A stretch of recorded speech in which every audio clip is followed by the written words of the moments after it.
Hey guys, TrepChains here on the PTR for Diablo 3 patch 2.6.10, checking out the updated Typhon's Veil Hydra Wizard. Playing this with the Frost Hydra, and that is important. It doesn't seem like it should be, but it is important because these Frost Hydras have an additional area of effect that a lot of the other Hydras don't have. The other Hydras more hit one target at a time. These particular Hydras have an area of effect so they can hit multiple enemies at a time. So they are far and above the preferable Hydra because of that. I do have some range passives on, so where possible I will be trying to get a bit of distance, but I need my Hydras to be close to the elite. So while they do have this area of effect, they're actually a shorter range than the other Hydras. So I want the Hydras close to the mobs I want to kill, but if possible, I want to get a little bit away. So the big updates for this, for patch 2.6.10 as it currently stands on the PTR is Fragment of Destiny, which is our signature spells are attacking faster, fine, but you gain this spectral buff, and you can see that here on my bar, and that gives me an extra 30%, up to 30% increased damage for each stack, and it stacks up to 10 times, so that's up to 300% extra damage if I have that buff there at 10. As you can see, as soon as I move, it'll drop off. But you've got to have a signature skill in this build to build up that stack. But you can see it builds really quite quickly once I stop and I'm electrocuting things. I got another elite, which is good. So as I get here, I'm going Blizzard, Hydras, and then just electrocuting. So Blizzard is another buff for my Hydras here. That's via the change with the Winter Flurry in 2.6.10. So with the Winter Flurry, our Hydras deal up to 150% increased damage.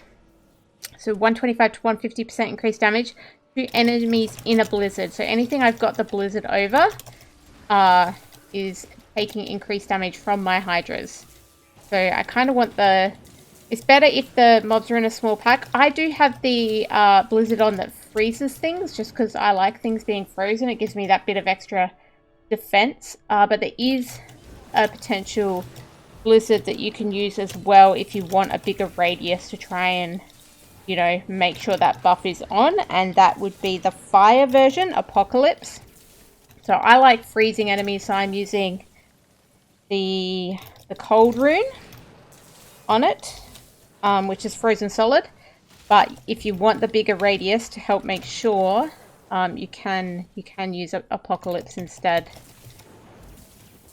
So I find as long as I've got a few buffs to get me arcane power back, so I find I can kind of, you know, press it a few times and not have any arcane power worries.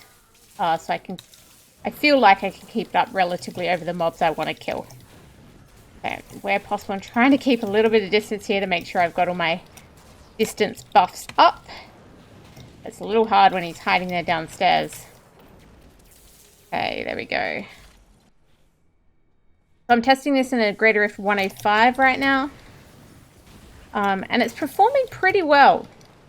I'm actually thinking with the cold Hydras, it could be at a good spot. It's just a little disappointing there isn't more choice in the Hydras available. The other big change in 2.6.10 is that the Typhon's Veil 6-piece bonus was increased from 1300% increased damage per Hydra head. So this one, you can't run Mammoth Hydra either. That's important to note.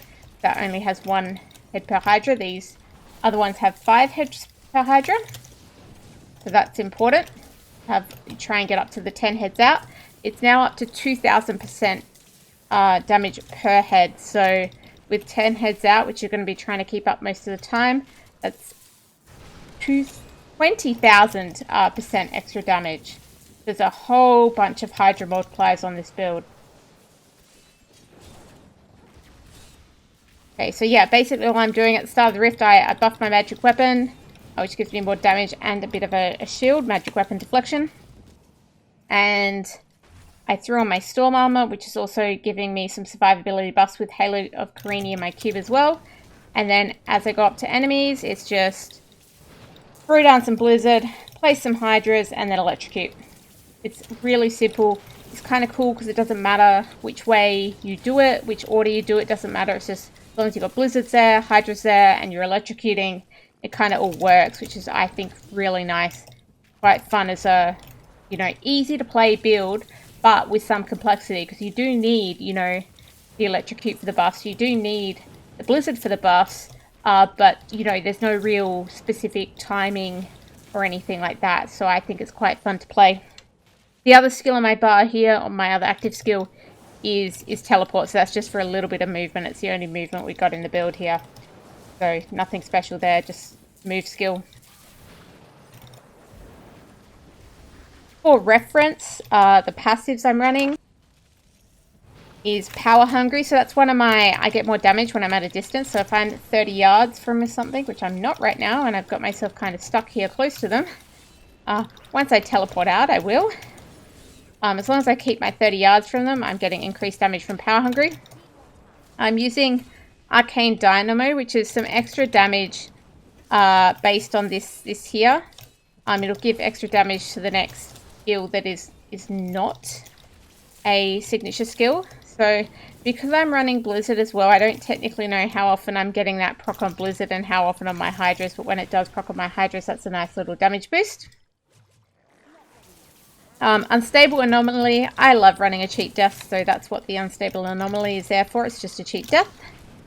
And I'm running Galvanizing Ward, which is an extra shield. So the shields are really important here because I am running squirts. So the shields help me keep squirts up for a lot of extra damage, 100% extra damage from squirts. I accidentally put those Hydras there in the corner. My bad. Okay.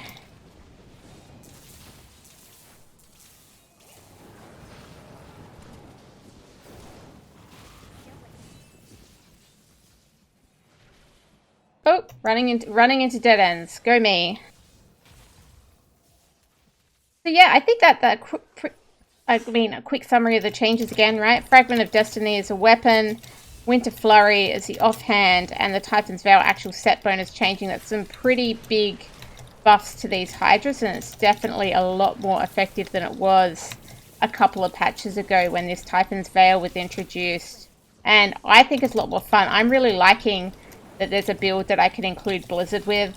Back in Diablo 2, my Blizzard Sork was my favorite kind of Sork. Running around the Cal level, putting Blizzards on heads, which is also kind of influencing my choice here for going for the Frozen Blizzard, because it reminds me a bit more of my Diablo 2 favorite Sork there.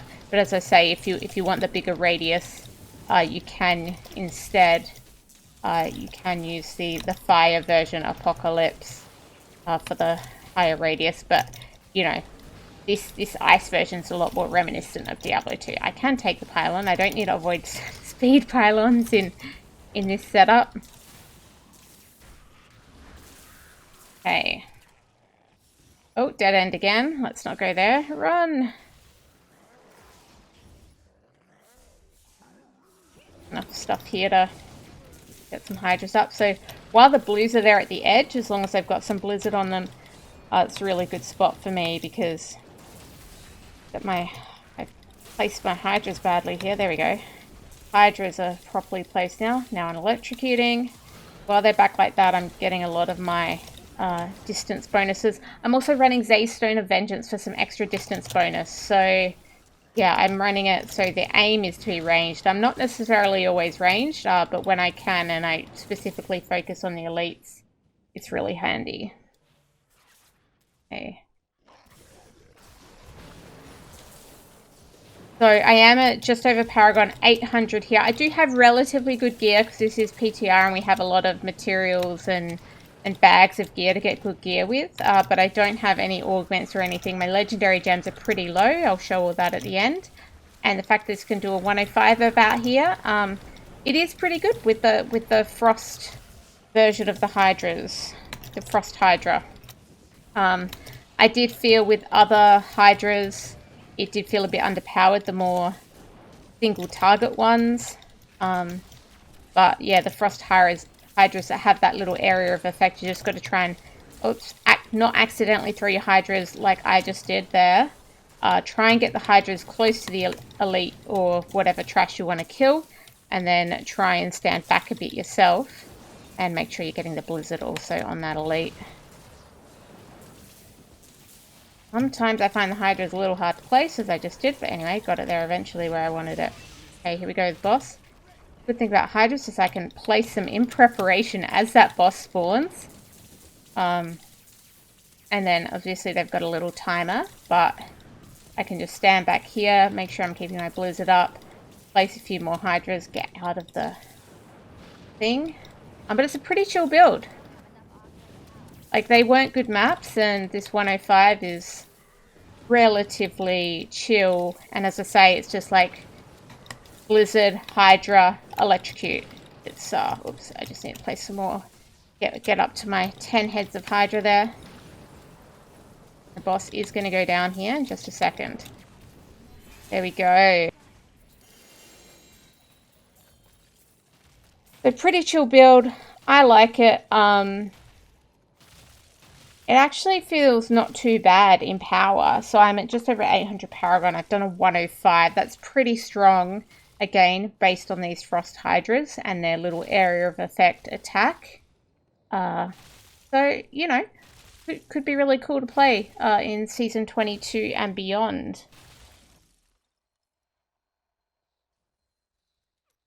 Okay, so my trapped was 70 in that run.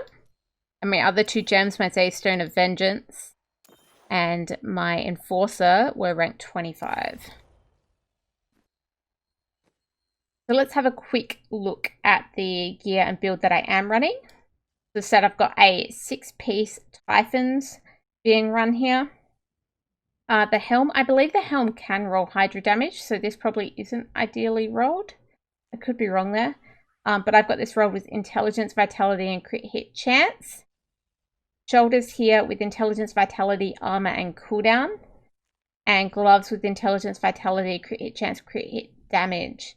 I probably would like some more area damage on some of these pieces, but this is just what I've got here on PTR.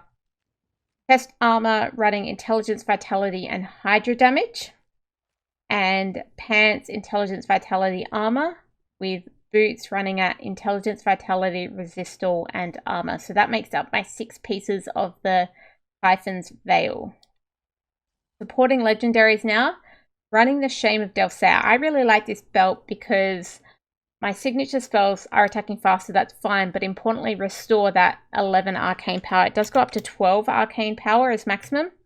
And that just allows me to spam my Blizzard or replace my Hydras whenever I want, kind of thing, because my Electrocute is bringing back that resource pretty quickly. Ashnagar's Blood Braces. So this is about having better shields, and it goes along with the Squirts necklace that I'm wearing. So making sure my shields are really strong. That keeps up my squirts here for pretty much the whole run most of the time, unless I get into real trouble. So that helps me survive and do damage. So I've got that rolled at Cold Skill Damage, Intelligence, Vitality, and Crit Hit Chance. And I've got 95% on that secondary. It does go up to 100%. Winter Flurry. So this is one of the changed pieces in 2.6.10. You can see there that secondary enemies killed by cold damage have a 25% chance to release a Frost Nova. That's not important. What is important is your Hydras deal up to 150% increased damage to enemies in a Blizzard. That's why I get to play with Blizzard. And Fragment of Destiny, again, this has changed. So my signature spells are again attacking faster. That's also therefore giving me more resource with all these things I have. Having my signature spells give me more resource. And deal triple damage, again, that's not important. I don't need my signature skills dealing more damage. But again, that spectral buff stack. So can I see that here? I can't see it when I'm not hitting enemies. Disappointing. My spectral buff stack. When I land an attack, I should have read the next part of the sentence. And our Hydras deal 30% increased damage for each of those spectral stacks. So it stacks up to 10 times, so up to 300% extra Hydra damage there. Okay, jewelry. I'm running Unity. This is just for a bit of additional survivability. There are builds without it, so it just depends how confident you are. But I'm running Unity, and my follower has a Unity on at the moment just to help keep me alive. I'm running my Unity with crit hit damage, crit hit chance, and increased damage against elites. Convention of Elements, I haven't rolled this yet. I really should. So intelligence, crit hit chance, and I would roll that life per second to critical hit damage. And squirt, so this is really important for that extra up to 100% damage boost, and my shields are really helping this work. So I've got this crit hit damage, crit hit chance, and cooldown. Instead of that cooldown, I'd probably want some cold skill damage. Taking a look at my cube, running Serpent Sparker. So instead of having just being able to place one Hydra, that means I can place two, so up to the 10 heads there. And increasing the Hydra damage by 300%.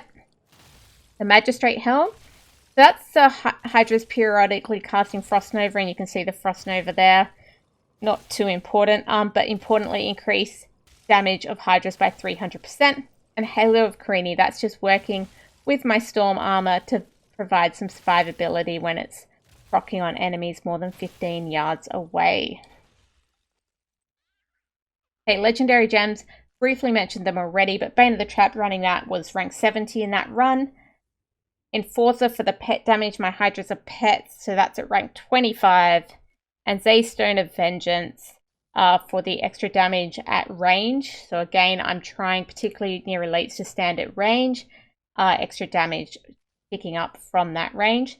Standard gems, at the moment, I'm running cooldown in the helm and intelligence in the armor pieces. Obviously, if you're having survivability issues, you can change your armor pieces to some dexterity or strength gems for armor.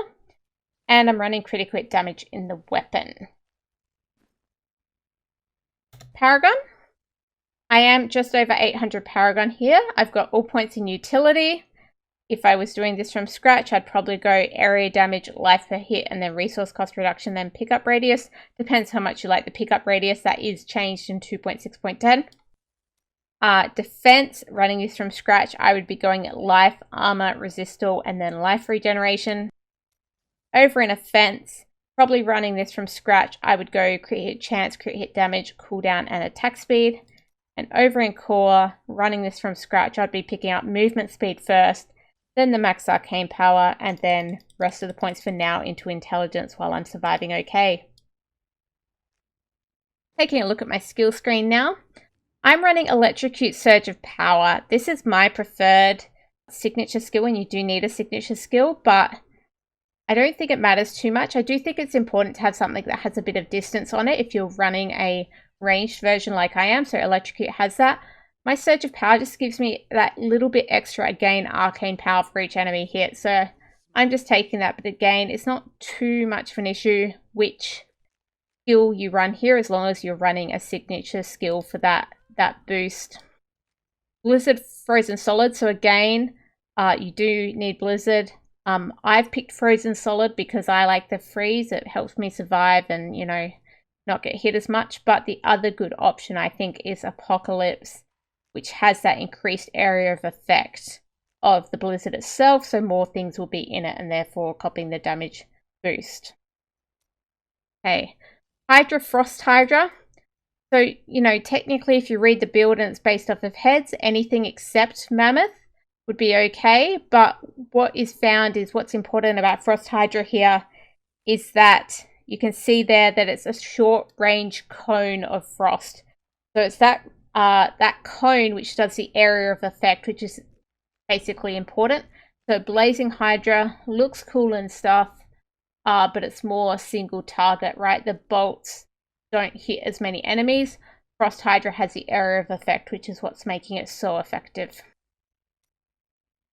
Okay, Magic Weapon Deflection, pretty standard for a wizard, giving me more damage and giving me that little shield. Teleport Wormhole. Teleports to be able to move around. I've picked Wormhole just for the extra teleport there, but there's other options like Safe Passage if you want to take less damage, for example. And Storm Armor, Power of the Storm. So Storm Armor is working with Halo of Kanai, and Again, I'm liking spamming my skills here, and if you don't spam your skills as much, maybe you'd pick up something different. But Power of the Storm here means that when I'm, you know, throwing out my blizzards or placing my hydras, kind of, I like to spam a little bit. There's a bit less arcane power used, so that's why I've picked that one. Passives, I'm running Power Hungry, so again, that's range damage, extra range damage when they're further than 30 yards away from me. Arcane Dynamo, so after casting my signature spells, then I'm going to get that boost to the next non-signature. Unstable Anomaly for a cheat death, because I like cheating death. And Galvanizing Ward for a shield, which again is going to work with all my other shield buffs and work nicely with my Squirt's necklace. I think that pretty much covers it, so let's show the clothes.